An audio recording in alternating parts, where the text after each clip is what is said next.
And we are live. Hey everybody, this is Nicholas Roman, author and creator of Scratch Health, How to Create a Whole New You in 90 Days from Scratch.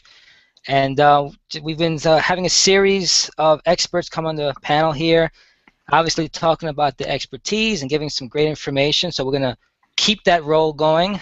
We have another expert here today, phenomenal woman who I'm going to introduce in just a moment. But last week we had a Dr. William Corder. So for those of you who missed last week's episode, he talked about what they call the graying tsunami, baby boomers. That was pretty much his specialty. He had a phenomenal story, very powerful story. So if you want to grab that you can check that out on YouTube and just look up Healthy Hangout and check out that episode.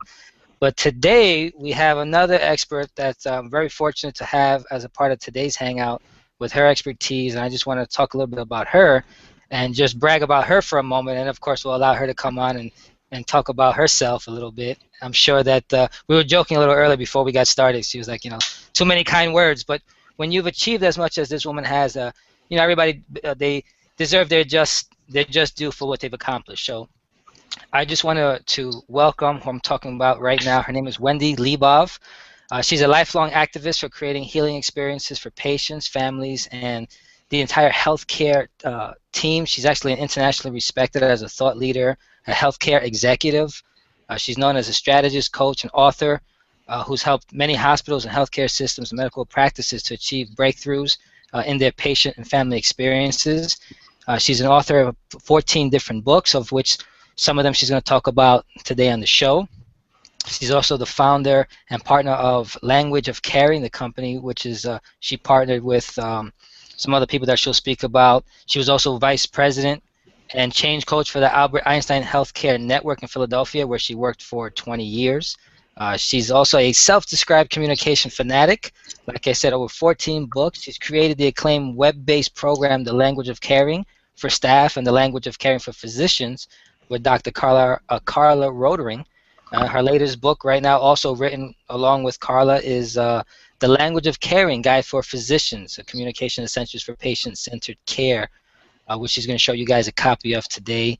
She's also on the board, executive board of the Burroughs Institute, and she has a doctorate and a master's degrees, both from Harvard University. Harvard University.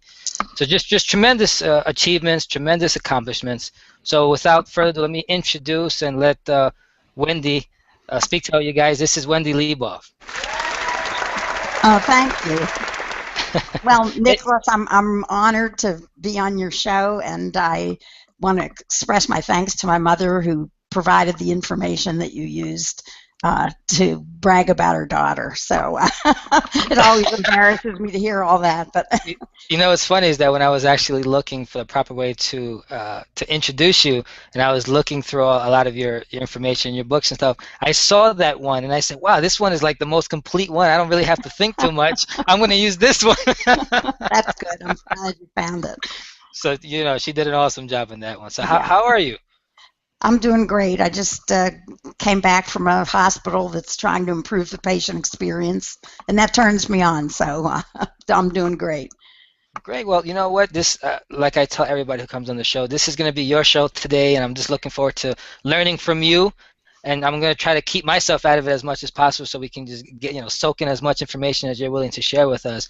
So I just wanted to get a little bit of background information about you and just kind of tell everybody who's watching, who's going to be watching, as well as myself, a little bit about where you came from and how you got started with all of this. Well, actually, decades ago, I was 16 years old, and my grandmother had a heart attack, and I found her having this heart attack, and it was before the days of cell phones or anything like that, and there I was, 16, and my family was on the golf course and couldn't be reached, so I, had to handle it. Right. And, I was so upset because she was the most important person in my life, and, called 911, the ambulance came, they wouldn't let me get in the ambulance with her, I was too young, get in the car, find your parents, etc. To make a long story short, I followed them to the hospital, and she was in an intensive care unit, and in those days in an oxygen tent, and they I saw her for 1 minute, and then they shooed me out, and still hadn't reached my family. But basically what happened is I felt like I was almost, in the way, like treated like a mosquito, with people flitting me away, out of the way. And here's like the most beloved person in my entire life, dying. And I just had an experience that, this is not what I didn't know anything about healthcare. Zero. Fortunately, I'd never been in a hospital except to be born, which I couldn't remember. And I was just very upset from being so shut out. She died alone. They wouldn't let me with her, and they treated me like I was in the way, and really a nuisance. And I just kind of had an instinct that someday I'd like to make the healthcare system better. I mean, again, I didn't have the words for it, but I had a strong instinct that what happens to people in these places is not humane, and that's not right, because you're most vulnerable. So years later, I was in the field of education for many years, and at some point just decided that I wanted to take the training and organizational change skills that I'd applied in the field of education and try to make a move into healthcare, which I'd been wanting to do since I was 16. Right. So that's when I got a series of jobs in healthcare, and really for over 35 years I've been focused on helping healthcare organizations provide patients and families with a humane, healing environment and experience when they're ill. So that's how I got here, and I've been working at this for so many years, and I still have just so much energy for it, because it's an endless need. And these days, with so much happening in healthcare, I think in some ways, hospitals are working hard to provide better experiences, but people on the staff are so fraught with pressure and overload and expectations that people become task oriented. And all these caring people went into healthcare, and their caring doesn't come across. And to me, it's a tragedy that patients need compassionate caregivers, and the caregivers are so focused on their tasks that they're not making their caring felt, and they're assuming that patients are going to feel it. Right. So anyway, that's where I've been focusing. How do you help the team, the whole healthcare team, communicate their caring? Because if they don't communicate it, it doesn't matter how caring they are, because people don't feel it. So that's the short story of how I got here. Well, you've definitely made some big changes, like I said, with the work that you've done through your books and everything. I mean, it's also amazing how, not just yourself, but you see how so many people who are experts like yourself, who've made some impact. It usually can be brought back to some kind of story or a traumatic experience or powerful experience that they've witnessed or experienced, and that kind of shifts them or torpedoes them onto the route where they've gone to make all these changes. I mean, that was pretty strong story you just talked about. Your situation at 16 years old, pretty traumatic. Last week we had a gentleman, like I said, Dr. William Corder, who had another experience, somewhat similar, but he had a great friend who was going to commit suicide, and asked him to, as his kind of like a dying wish, to continue his work. So it's pretty powerful, and obviously that's kind of like where you get your motivation from. But another thing I just want to go into is kind of sticking with this emotional element of it. You have a video that's online right now on YouTube that you talk about the patient experience, and I just wanted to ask you, how did the patient experience actually change your life? And if you can actually go over that story one more time. It's a great story, the way you go over it and you talk about it. I just want you to kind of express that to everybody and talk to them a little bit about your experience with it. So I'm not sure which video you saw, but the one where you explain about what happened to you. Mammogram. Right, and then eventually your situation with that. Okay, so about 12 years ago, I had a bout with breast cancer. And, there's, as you're saying, when you have a personal experience that touches the chord, it can be a real driving force in your life. So after really running on the steam from the traumatic experience at age 16. My mission was even rejuvenated all the more when I became a patient. Mm-hmm. And I really, experienced the healthcare system from the other side. And, I was taken care of in my own hospital where I'd been working at that point for about 18 years. So, people wanted to provide, the best possible care. And by and large, I got, extremely good care. But there were situations that happened where, like I wanted to shake people. Did they have no clue, about what this patient was experiencing? And well, this isn't the story from the YouTube video, but something that's just coming to mind now was I had, had a mastectomy. So there I am as an inpatient. Mm-hmm. And, in the morning, this was a teaching hospital, a bunch of residents came in and to examine my incision and check on me. And, I had drains in my, hanging from my chest. Mm-hmm. And one of the residents said, well, I don't see any reason why you have to stay in the hospital. You can go home. And I said, but my doctor told me that I needed to stay at least a couple more days, because of the drains. And this guy said, well, I don't see the need for that. And I said, well, did you talk to my doctor about this? And he said, well, no, but, I know what I'm doing, and I'm going to write your discharge papers.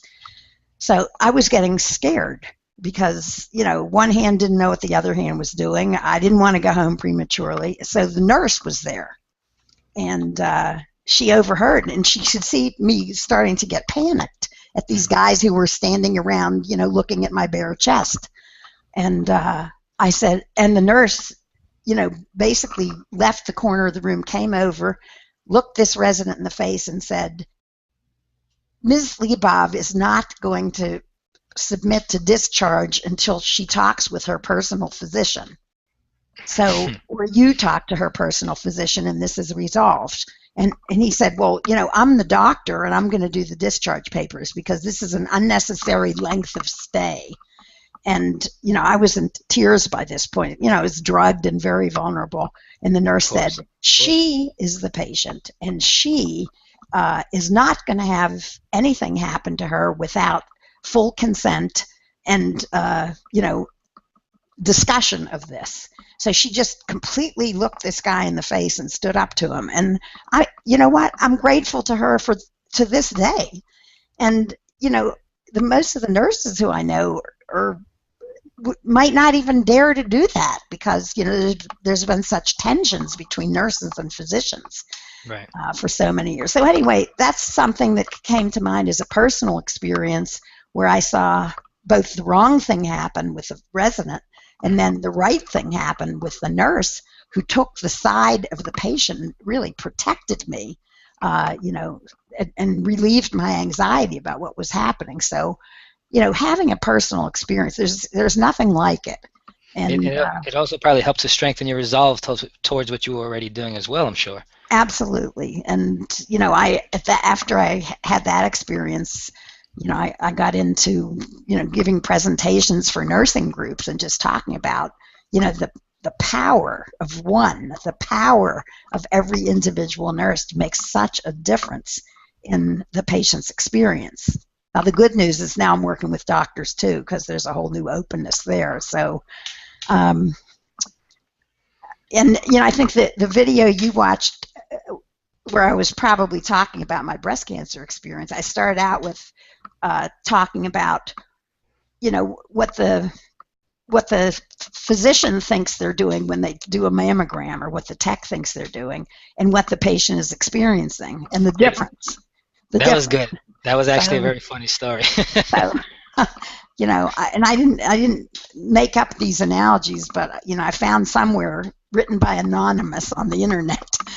How everything is anonymous on the internet. But in a comparison of women's experience of a mammogram to things like, if you want to prepare for your mammogram, then you should go into the garage. You should lie down on the cold, rough floor and put your breast under the rear tire of the car, and that'll help you prepare for what the mammograms is gonna feel like. And then there's some other examples like that, because Right, right. it feels like a brutal experience, and I think people who do it every day completely lose touch with what the woman is actually going through, and then it's a negative story, but the point is that in all of these situations, the communication quality, the communication by the staff makes all the difference. Because even with that mammogram, if somebody said, "Now I realize this could really hurt. I just want you to know that the reason for so much pressure is we want to get an excellent picture, so we really know what's going on." So Right. if I knew that what they're doing is in my best interest, I could put up with a lot of pain. And the point is, it's the communication that makes the difference in the patient experience. So, yeah, Right. my experience drove me on to keep focusing on the importance of communication and helping people develop the skills. And that openness, I mean, having that, excuse me, having that, like you said, the communication, but also the experience of them being honest with you, and as well as communicating with you and saying, look, Yeah. this is, not necessarily selling you on the worst, but not also, selling you a bill of goods where they're kind of just telling you as it is. Yeah, And absolutely. I mean, and it applies even in, what might be more trivial situations. Like, let's say you go to a doctor's appointment, and you're sitting and you're waiting. You go up to the front desk and say, "What's going on? I'm waiting." Well, a lot of times the person will say, "It'll just be a minute." And then right, you go sit down and you wait endlessly. So why did they tell you it would just be a minute? Well, their intent was, to make you hopeful, and they wish it was going to be a minute, but it's not going to be a minute. And the thing is, it would be so much better if they'd said, "You know what? I'm sorry to say there's some patients are taking longer than we anticipated. It's actually going to be about 45 minutes before your doctor can see you. Now, could you possibly stay, or would you like me to reschedule you? I just am so sorry about the wait." So, like you're saying, if they could be honest, hmm even when it's negative content, has a much better effect on the patient than, words of so-called encouragement, which turn out to be, lies. and people really do appreciate that. When we were speaking before we went live, I was telling you that my career, for the most part, before I got heavily involved with what I do now, was in sales, and Yeah. I was involved with sales, and I would sell in people's homes, and I would do presentations in a kind of a way that you would do talks, and I would teach financial advice, and I would talk in front of 100 people, 150 people, and then from that point sit with them on a one-on-one basis and go over their programs and things like that. And the and this is not for bragging, but this is just to go for purpose, to go along with what you were talking about. I used to outsell a lot of other people, and I used to, win awards and things like that, simply because, not because I was so great, but because one of the things about me personally was I was always been an introvert, naturally introverted. So what I would do is, a lot of times I was just always putting it back on them and just speaking to them and finding out how did they feel about the process that was happening, and wanting to know more. Did they feel comfortable? Letting them know and being open and honest about the whole situation, not telling them lies about what was going to happen with their finances, and just kind of just keeping it simple, keeping it fair, keeping it honest. And because of that, they used to always tell me, "You know what, Nick? My name is Nicholas, but they always call me Nick." When they feel comfortable, people start giving you the Yeah. nicknames, right? And Yeah. they would say, and that's when I knew that I was kind of in the right track, or on the right track, because they would say, "You know what, Nick? Um, you may not be necessarily the most knowledgeable." And I used to be told that by some people. I used to deal with business people, and I wasn't the best financial advisor in terms of knowing it all. But I was always honest and telling them, "Hey, I don't know exactly what it is that you need from what you're telling me. I know there's some services. Let me find out for you." And they would appreciate that. So in all of that, my question is, with what you do, what are some concrete communication skills that some physicians usually need, or some basic skills that they need to make a difference? Okay. Well, I think physicians and all staff, one of the things that our team does is helps people build skills for communicating their caring. Because caring and communicating your caring are two different things. So how do you bridge the gap so that, of course, you're a caring person, but how do people know it? So we've been able to break down communication of caring into some specific skills. And a model we use to sort of help people remember to communicate their caring is called heart, head, heart. And let me give an example. Let's say a patient cries out in pain. I'm in terrible pain. I need more medicine now. Well, most caregivers, doctors and nurses alike, go right to try to fix it. They ask cerebral, rational questions like, well, how would you rate the pain from 1 to 10? Or where is the pain exactly? Or let me call the doctor and see if there's something else that you could take. So they don't say anything about the fact that the person is crying out in pain. So if they said from the heart instead of from the head, I'm so sorry you're in pain. I really want to help. So tell me more about the pain. And then ask all those other questions. The patient would know they care and would work with them on finding the solution to the pain. But these days, people are skipping over the caring. So the first thing we do is teach that model called heart, head, heart. And we even teach, a mnemonic device, easy memory method for remembering, which we call the heart, head, heart sandwich. Because the idea is to start your statement, your response to a patient, from the heart, then get to the beef, the informational message, and then end with heart, so that you're starting on a personal note and you're ending on a personal note. And then people really feel cared about. So that person crying out in pain, instead of hearing, how would you rate the pain from 1 to 10, which is what nurses are taught in nursing school to ask, you would say, I'm so sorry about the pain. I want to help. So tell me, how would you rate the pain from 1 to 10? Where is it exactly, etc.? I really want to make you comfortable. So you could hear how there's a heart statement at the beginning, there's a heart statement at the end, and then the business at hand is in the middle. So first we teach you're showing empathy. Yes, exactly. So we teach the model and then teach 7 specific skills for communicating with heart or empathy. Acknowledging people's feelings. Gee, you sound... quick story on this one. A nurse goes into the patient room in the morning and says, so how are you doing today? How was your night? And the patient says, I'm fine. And some nurses will say, great, as if the patient was fine, because their words were, I'm fine. Well, if you're listening, if you're fully present to that patient and you want to be personally responsive, you wouldn't say great because they said the word fine. You'd say, gee, you sound a little down. What's happening?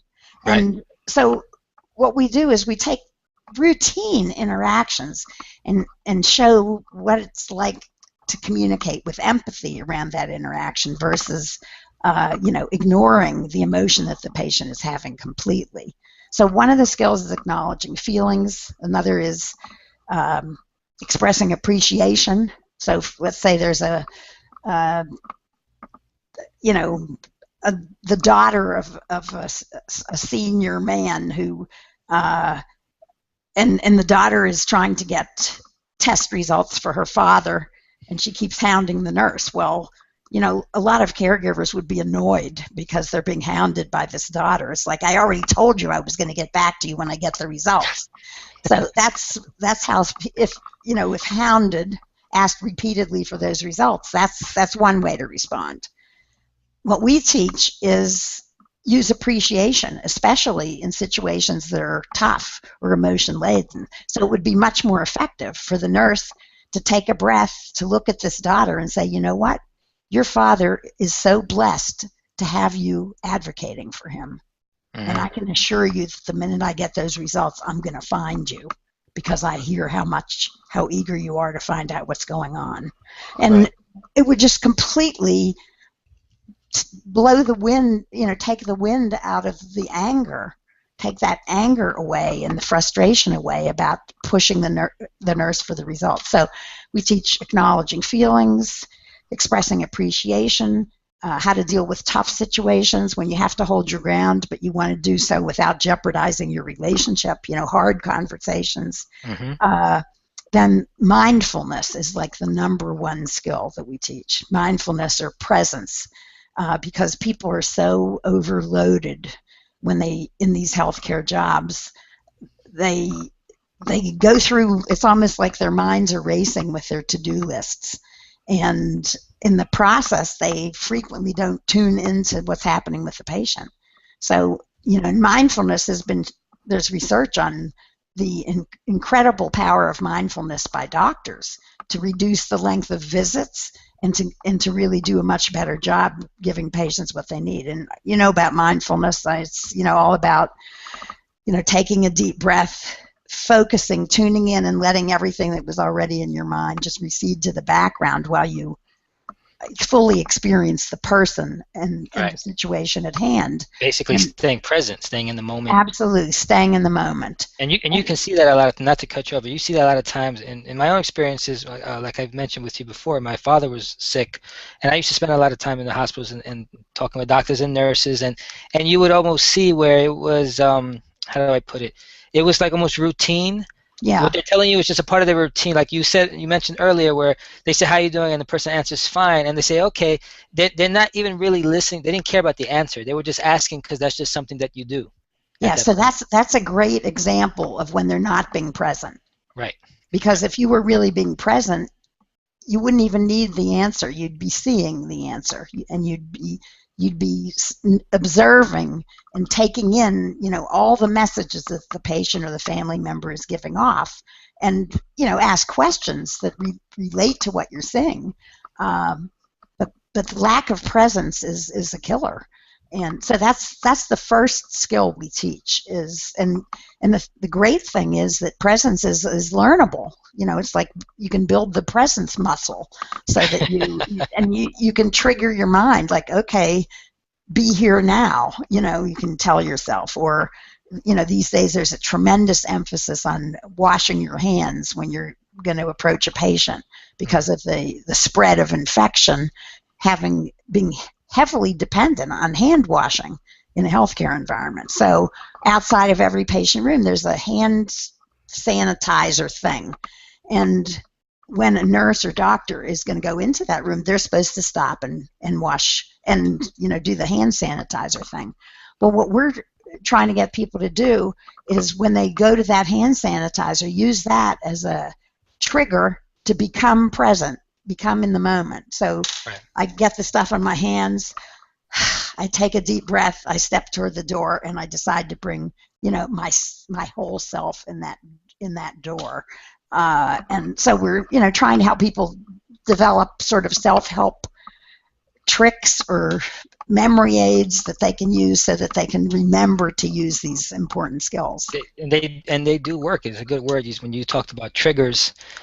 Something that I've learned from talking about self-help, have somebody like Tony Robbins who teaches a lot about triggers, and I've been to some of his events, where he teaches that. One thing that I use actually pretty often is from my brother, who he's good at he's a writer, he's also a marketer, and a lot of times when he's either drawing a block, some kind of writer's block, or like you said, people are not mentally focused in the moment, he kind of loses his way, he'll snap his fingers. When he finds himself like losing his mind, he does this, and it brings him, boom. That's like his way of coming back. Terrific example. Absolutely terrific.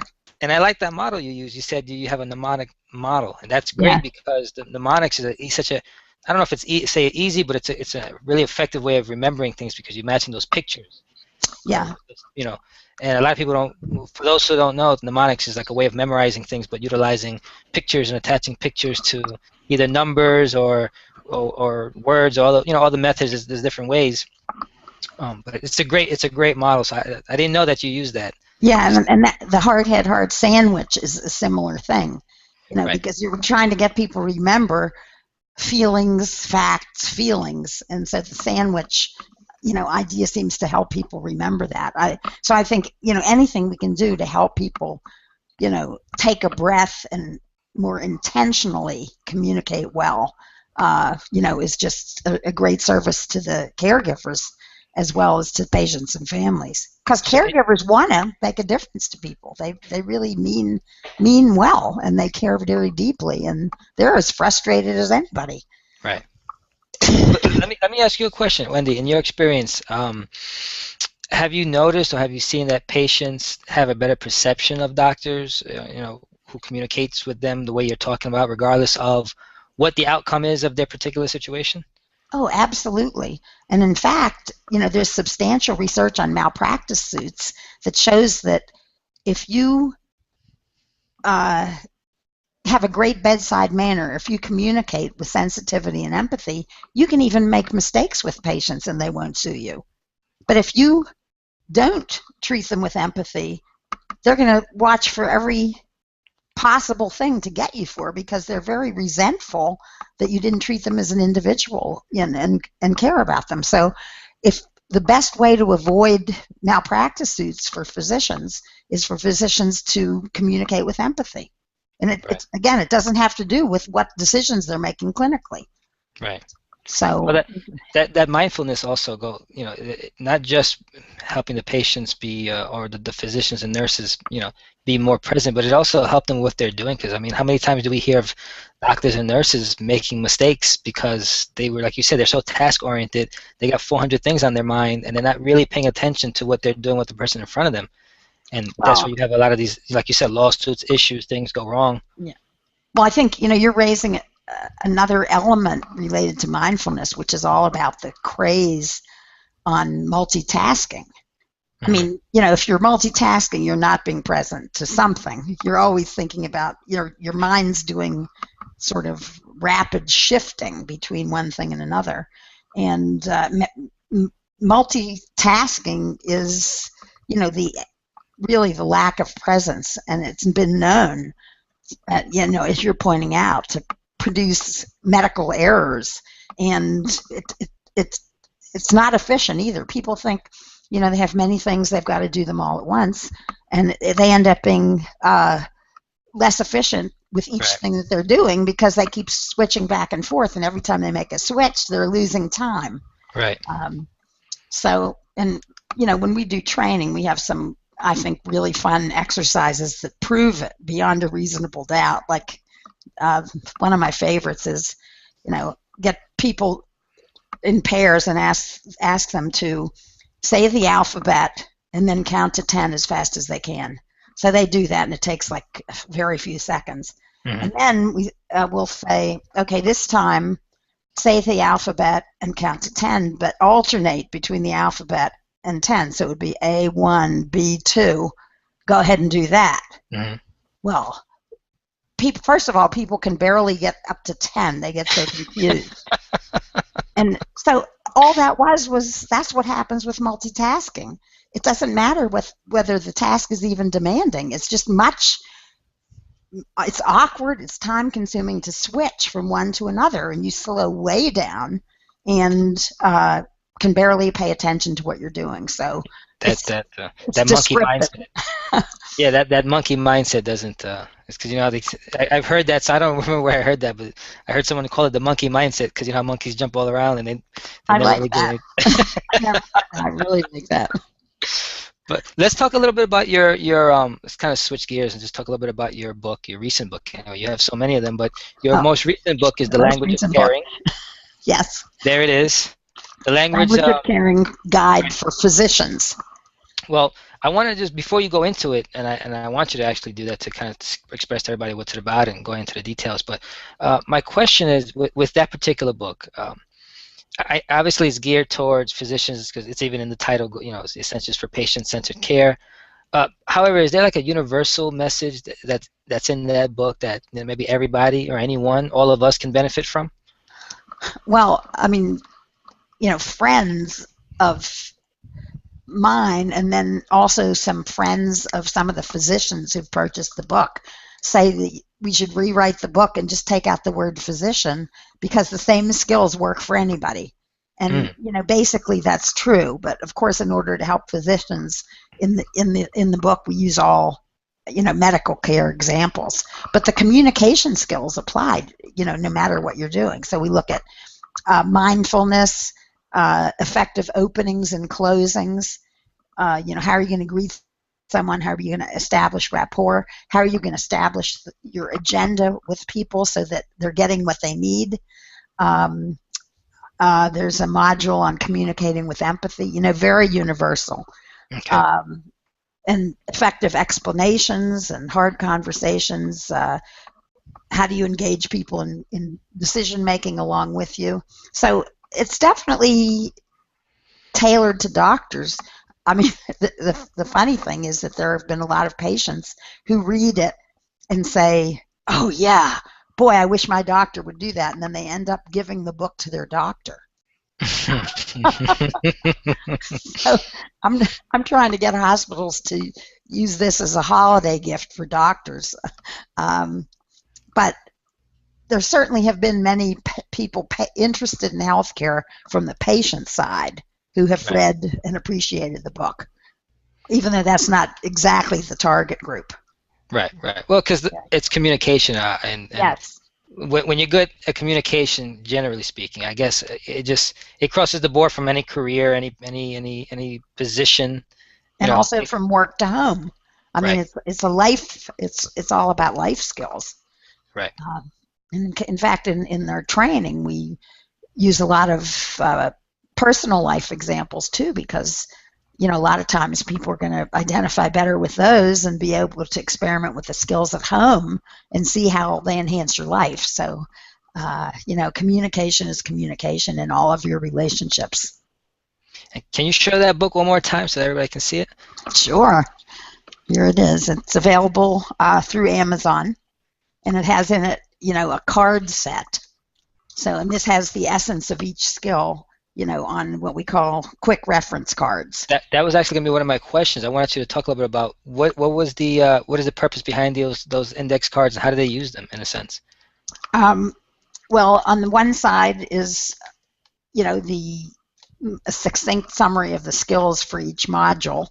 And then on the back is what we call a personal spot check. So the idea is the doctor, first of all, in a short workshop, is going to decide on something that they want to improve on. And then they pick the card with the pertinent tips about how to improve on that, take it with them, intentionally try to make that behavior change, and then afterwards review on the back the few questions, the personal spot check on how well they did, trying the skill. And this is certainly available just in the book, but we also have a web-based program that involves team training sessions as well. And of course, it works much better when you have, your whole team going through the process and helping each other set goals and try some experiments and debrief on how they went. So, but anyway, it's all in the book. But a system that's committing to improving the patient experience through physician communication would do better by engaging in the whole training process, which is worked out as an organizational change process that's really going to make behavior change happen. And I don't know if you know about the HCAHPS and CGCAHPS surveys. Are you aware of those? I'm not. Well, the government Office of Medicaid and Medicare Services now requires a survey to be given to patients and reports all the scores on the web. You can look up, type in your on hospitalcompare.com. You can type in your zip code, and you'll get a list of all the hospitals within 50 miles, and then you pick the 3 you're considering, and then it will show you their patient survey scores. Not only their patient survey scores, but clinical outcome scores, how many people died from heart surgery and all that too. But the HCAHPS is the patient experience survey, like a patient satisfaction survey.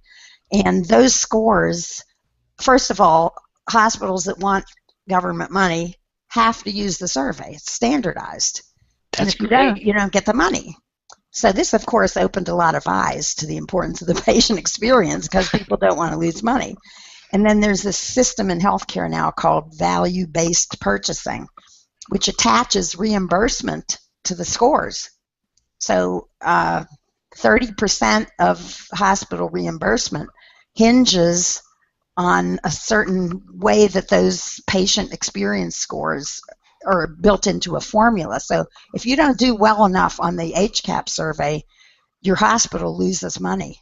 And now the same thing is being done with the CG-CAPS, Clinical Groups CAP survey, where doctors are going to lose money unless their scores keep going up. So this is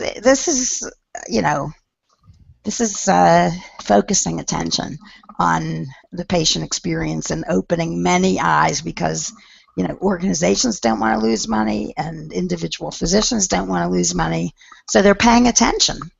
Well, that's actually a good segue. I had a question I wanted to ask you a little bit later on, but since you're bringing this up, by the way, that's great stuff. I didn't know anything about that. That's phenomenal. This is all public information. You're saying Yeah. we can all go check this out. You can check out doctors too on Healthgrades. You can look up a doctor and see where they went to school and what their clinical results are and what their patients are saying about them, so that we can make more choices based on information on the web. So this leads me to another question then, which is, you know how you have a lot of people, you have different differences of opinion. There's a lot of people that say that or believe that our healthcare system is getting worse and not better, and I know that your belief is the opposite, which is that it's actually getting better, not worse. Since you're kind of giving some information about that, could you go into a little bit about why you believe we're actually getting better as we move forward? Well, I definitely think we're getting better. For one, personally, I'm thrilled with the Obamacare improvements in access to health care. I think, it reflects a real breakthrough. The people who were denied care because they were either part-time employees or unemployed are now eligible for care. And, it's really been, I think, scandalous that so many millions of people were not able to get health care, and that's getting fixed. So at the system level, in terms of access, that's really improving. I think in the healthcare experience, there's much more emphasis now on engaging patients, treating them as if they own their body and all the information related to it, opening up healthcare records, making the system much more efficient.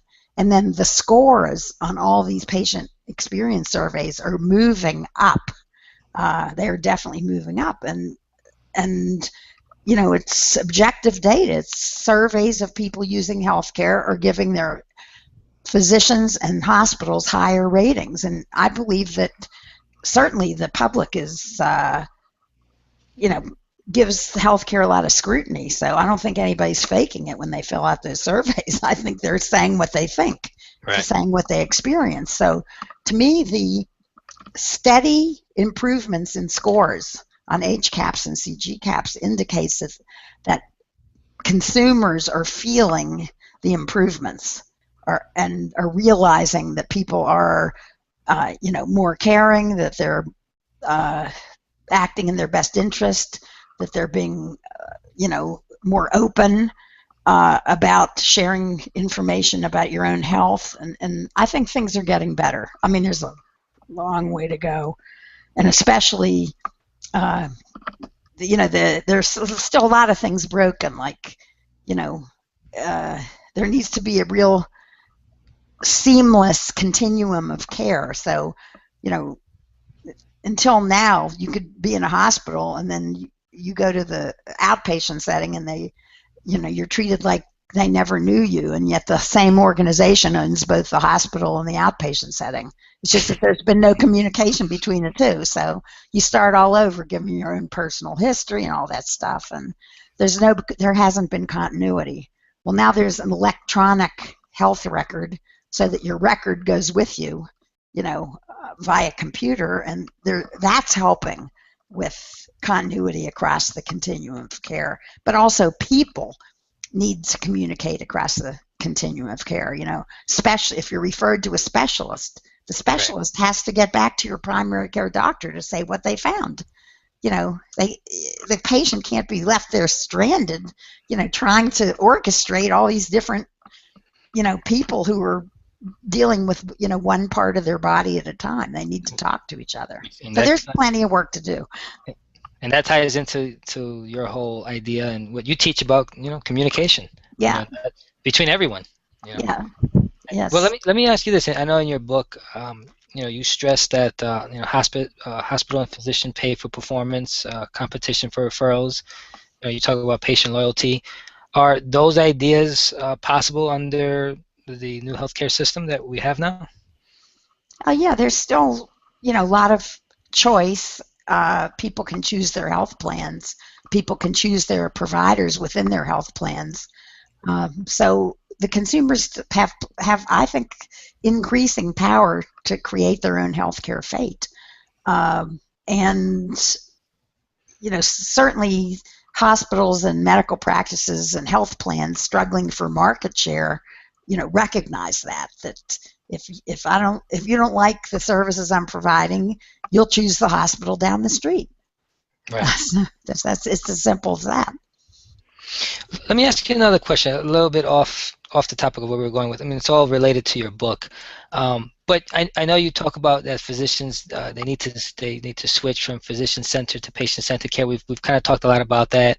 But what is the mindset that the physicians need to have to kind of make that shift? And I just wanted you to explain the idea behind partnering with patients and their families, because I think that's important, being that I've gone through that myself with my own family and my own father at the time when he was sick, and my own experiences with doctors and seeing how they didn't communicate with us. So could you go into your, what you believe about that?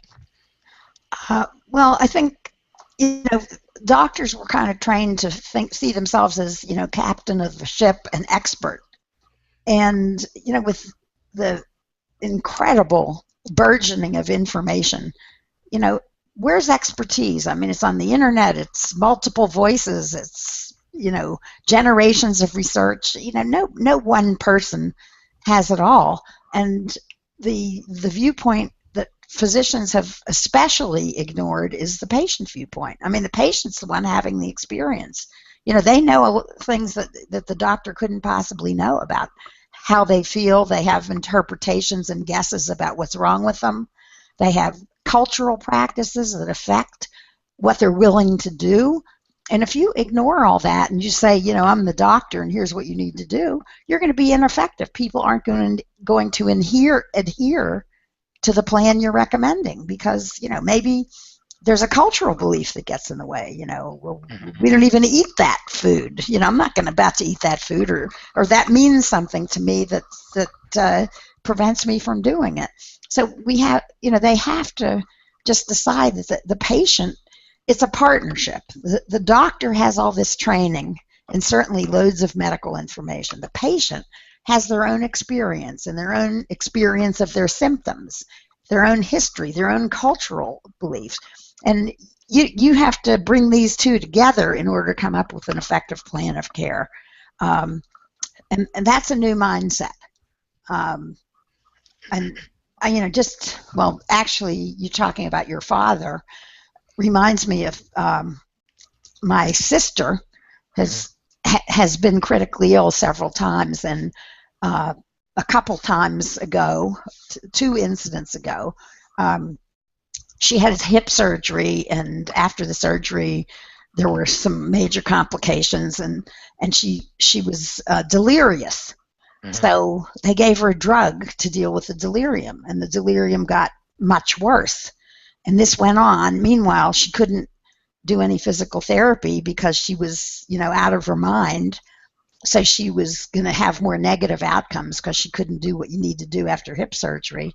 So, I'm from out of town. So when I got to town and I learned what was going on, I realized that the medicine they were giving her to counteract the delirium so she could start her physical therapy was the same medicine that my father took that made him crazy.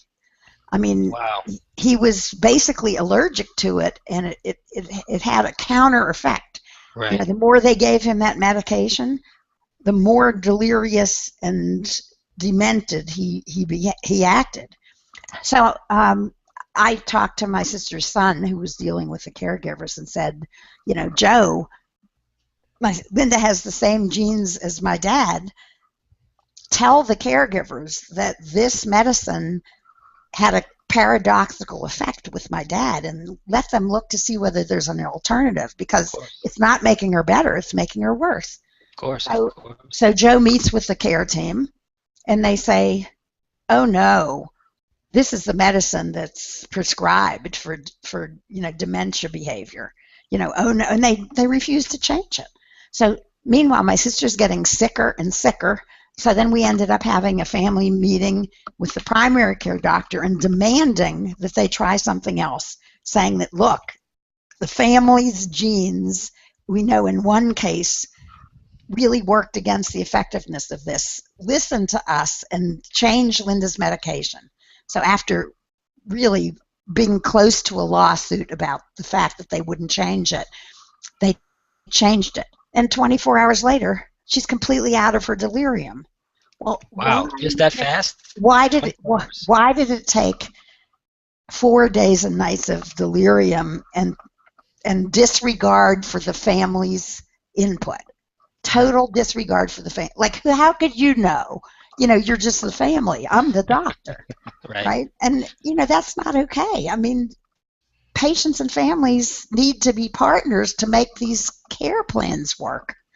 So that's a great example. That's definitely a great example. You hit the nail on the head on that one. Definitely. What that means that we're almost out of time. But wow, this is unbelievable. We went through an hour. It felt like we were talking for 10 minutes. I know. That's how it felt to me. Maybe that's when I'm talking too much. That's how it feels. No, it's perfect. I mean, it was awesome interview. There is one last question. Yeah. We do have a few minutes. It's not going to end right now. We have about 5 or 6 minutes. I'd like you to take your time on this one and I guess answer it the best you can. This one actually is this one I was kind of a question that was brought to my attention from last week's expert, and I thought it was a great question that he asks himself a lot. He says it's something that helps him to keep himself inspired, and that what's kept him moving along his path of what he teaches, and what just like yourself, you had your own experiences. But one of the things that Dr. Corder had spoke about, the 3 questions, was: have I lived, have I loved, and have I really made a difference?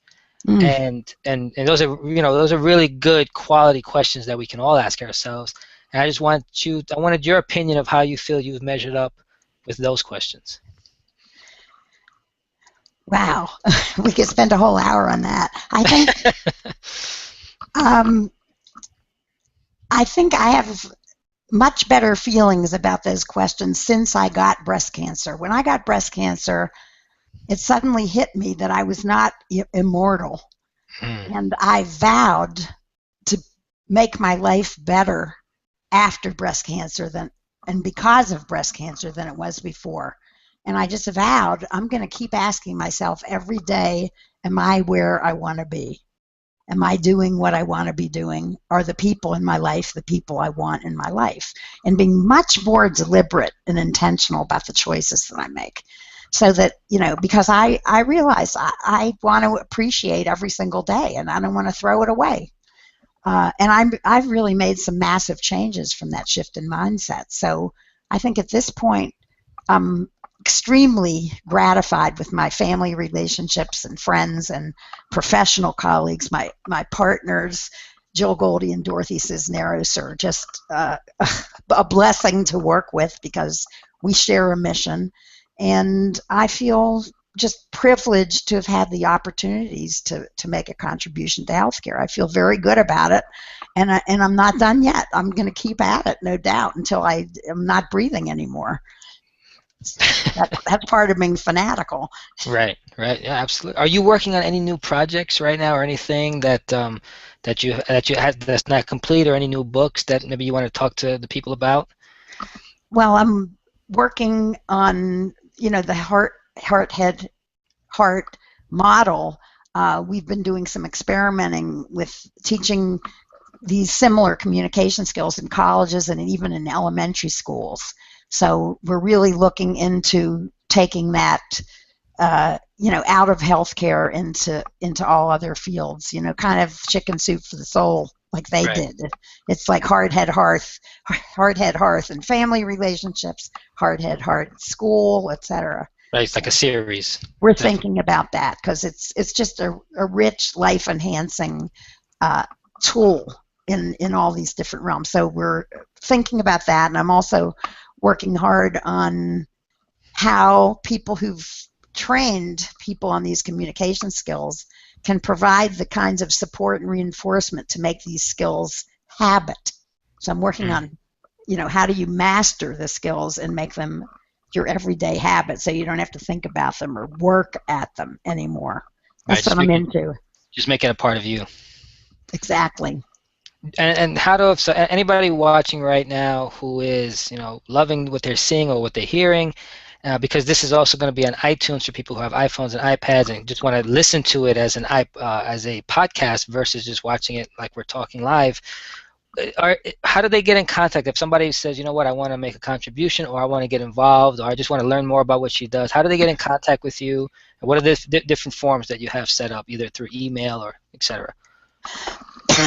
Well, we have a website, www.languageofcaring.com. So hopefully that's easy to remember. Phone number 215-413-1969, 215-413-1969. And email wleebov, Leebov, wleebov @languageofcaring.com. And, I'm always happy to, give advice, help people think through how they're going to communicate in an upcoming stressful situation. So I just really encourage people to touch base, use me as a sounding board, investigate how we can help you, in your own professional development. However I can, I would be honored. And I'll make sure that I'll do my part. We'll definitely put the links of all those things that you just spoke about on this video after it's done, and people are watching it in the future. The links will be at the bottom for them to click on to reach you, and we'll also go out, put it on our website. We're working on a section of our website that's going to be put up that's called Meet the Experts, and it'll be people like yourself and links to the works that they've done where they can go and find out more about you guys and what you're doing and what you're doing now, etc. So that's great, Nick. I'm very grateful to you. No problem. Terrific work. I thank you for that. I love having you on. Unfortunately, an hour seems like it's never enough as I speak with more and more experts, and they just giving their expertise and talking about just so much good stuff. You'd be surprised how that hour just flies. So we're gonna have to get you back on at some point. We'll touch base and see if we can do that. But I've enjoyed the time we've had together, and I definitely look forward to having you back on again. Me too, absolutely. Thanks for the honor. So with that, everybody, this has been another edition of the Healthy Hangout. And until next time, we'll see you next week. And stay well.